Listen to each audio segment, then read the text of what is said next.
आज की वीडियो हम टाटा पावर लिमिटेड के बारे में बात करने वाले हैं। बेसिकली ये पावर सेक्टर से बिलोंग करती है और एक वेल नोन कंपनी है।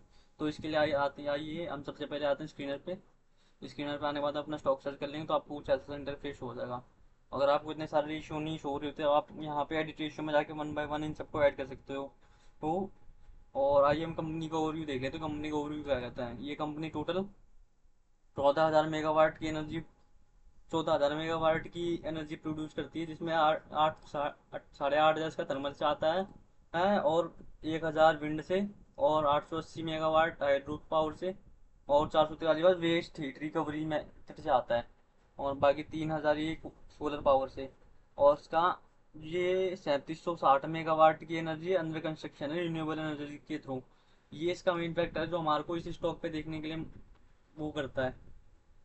ये इसके लिए की पॉइंट साबित हो सकता है, क्योंकि जैसे भारत सरकार जैसे रिन्यूएबल एनर्जी पर जितना फोकस दी है ना कि भविष्य में रिन्यूएबल एनर्जी का ही प्रयोग किया जाए। और अगर भविष्य में रिन्यूएबल एनर्जी में इसके सेक्टर में ग्रोथ देखने को मिलती है तो ये कंपनी में भी ग्रोथ देखने को मिलेगी। ये तो होगी कुछ ऐसी बात। अब ये थोड़ा फंडामेंटल देख लेते हो तो आप देखेंगे इसके रेवेन्यू में कंटिन्यूसली ग्रोथ देखने को मिल रही है, एबिटा भी ग्रो कर रहा है। हाँ, और ईपीएस भी ग्रो कर रहा है जो कि, और रिटर्न इक्विटी भी इसका कंटिन्यूसली ग्रो कर रहा है जो आपको एक पॉजिटिव पॉइंट शो करता है। तो आइए हम इसके कुछ फंडामेंटल पॉइंट देख लेते हैं कि फंडामेंटल पॉइंट क्या कहने हैं इसके। तो इसके लिए हम वापस आ जाते हैं स्क्रीनर पे। आप देखेंगे कि स्टॉक पी 40 का है, करंट पी इंडस्ट्री पी 42 का है, जो कि ये दिखाता है स्टॉक अभी थोड़ा सा ओवर वैल्यूड है।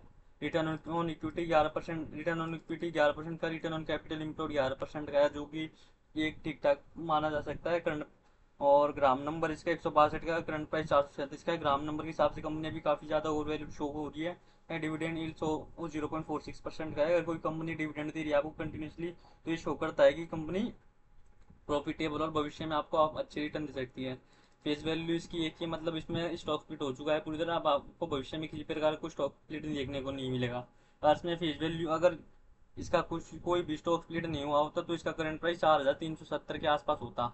और पिट्रोस की स्कोर 7 का, मतलब लॉन्ग टर्म के लिए फिट बैटरी है। ईपीएस इसका लास्ट ईयर का 11.6 रुपये का है। डिविडेंड पे आउट इसका 17.5 का है। डेप्ट टू इक्विटी 1.66% का, जो कि डेप्ट की वजह से थोड़े बहुत प्रेशर रह सकता है, लेकिन जनरली पावर सेक्टर की जितनी भी कंपनियां होती हैं उसमें डेप्ट देखने को मिलता है। तो इसको हम अभी के लिए नेगलेक्ट करेंगे। नेट कैश फ्लो भी अभी इसका नेगेटिव, जो कि हमारे लिए एक छोटा सा नेगेटिव पॉइंट हो सकता है।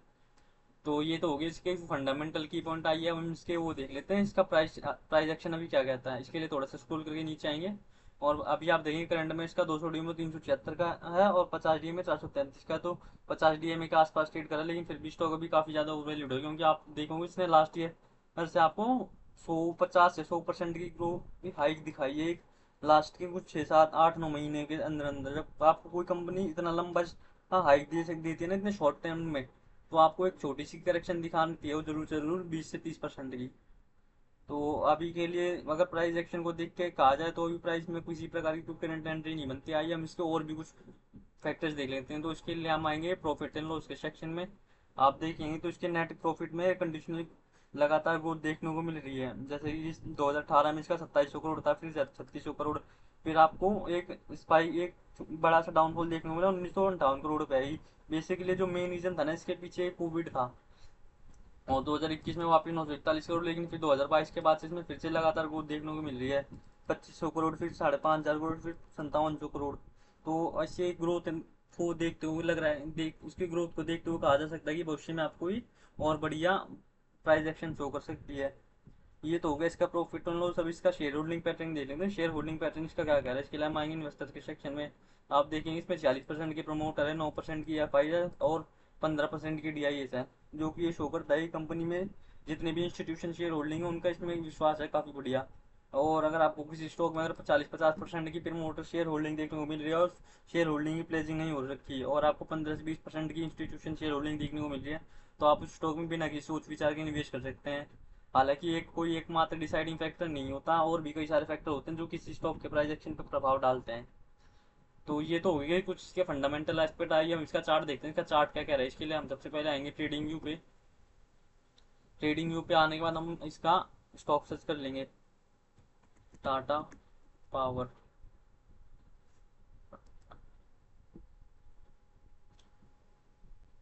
जैसे आप चार्ट खोलेंगे तो आपको कुछ ऐसा इंटरफेस शो होगा, और ये हमने कुछ इसके सपोर्ट रेजिस्टेंस बना रखे, लेटेस्ट सपोर्ट इसके रेजिस्टेंस कहाँ कहाँ का है। अभी आप देखेंगे इसने तो हाल फिलहाल में अपना ऑल टाइम हाई बनाया है 461 का, और करंट प्राइस देंगे तो उससे केवल 5% की गिरावट मिल रहा है। अगर आपको, जैसा कि हमने अभी आपको थोड़ी देर पहले बताया था कि अगर कोई स्टॉक अगर आपको शॉर्ट टर्म में आपको एक अच्छा खासा 50-100% का गेन दिखा दे, हाई बनाता दिखा देता है, तो आपको 20 से 30% की करेक्शन देता है। जैसे अभी हम इसका देखें, इसने अपने लेटेस्ट हाई से मतलब लास्ट हाई से जब इसने ब्रेकआउट दिया तो इसने एक अच्छा खासा 90% का गेन दिखाया है केवल केवल 9 महीनों के अंदर अंदर। और जब भी कहे आपको कोई स्टॉक आपको इतना लंबा गेन दिखा देता ना, तो उसके बाद वो 20 से 30% की गिरावट जरूर दिखाता, मार्केट करेक्शन लेती है। जिस बंदे ने यहाँ पे प्रॉफिट यहाँ पे परचेज किया थे, वो अपना प्रॉफिट बुक करेगा तो वो करेक्शन शो करेगा मार्केट। ये तो हो गया इसका चार्ट, करंट चार्ट, और उसके क्या सपोर्ट का रेजिस्टेंस है वो देख लेते हैं। इसका करंट लेटेस्ट रेजिस्टेंस 460 का है, और लेटेस्ट सपोर्ट इसका 420 के आसपास का है। और उसके बाद जो इसका सेकंड सपोर्ट है, उसके बाद उसका सेकंड सपोर्ट